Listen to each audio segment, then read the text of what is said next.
সকল নেতৃবৃন্দকে স্মরণ করিয়ে দেওয়া হচ্ছে যে আগামীকাল সকাল 7টায় মোহাম্মদপুর জামিয়া রহমানিয়া মাদ্রাসায়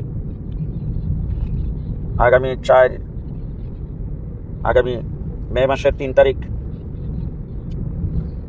হেফাজত ইসলাম বাংলাদেশের ঢাকার সরোয়ার্দী উদ্যানে মহাসমাবেশকে সফল করার লক্ষ্যে ইমাম মুহতামেম ও উলামা সম্মেলন আহ্বান করা হয়েছে। সেই সম্মেলনে প্রত্যেক জুনের অন্তর্গত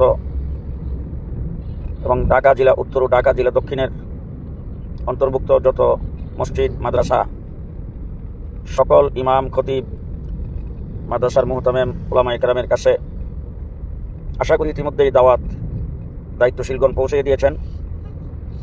এর মধ্যে যদি এখনও কোথাও বাকি থাকে সেইগুলি পৌঁছাবেন এবং এখন থেকে রাত্র পর্যন্ত প্রত্যেক এলাকার আইম্মায়ে মাসাজিদ, মাদ্রাসার মুহতামিমিন, উলামা ইকরাম আগামীকালের মিটিংয়ে সকলেই যাতে অংশগ্রহণ করেন এই জন্যে আপনারা সচেষ্ট হবেন, বারবার সকলকে স্মরণ করাবেন। বাদ ফজর আসার সময় আশা করি একে অপরকে ডেকে নিয়ে আসবেন।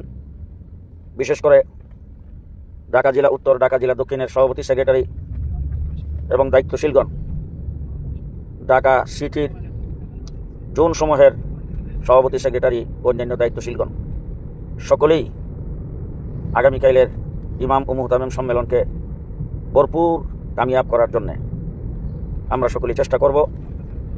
সেই চেষ্টায় কোনো ত্রুটি করব না। কালকের এই সম্মেলন কামিয়াব হলে ইনশাআল্লাহ আমাদের 3 তারিখের মহাসম্মেলন কামিয়াব হবে এবং কালকের সম্মেলনের মাধ্যমে কালকের পর থেকে ঢাকা এবং ঢাকার জেলার সর্বত্র 3 তারিখের মহাসমাবেশের একটি জাগরণ সৃষ্টি করে দিতে হবে।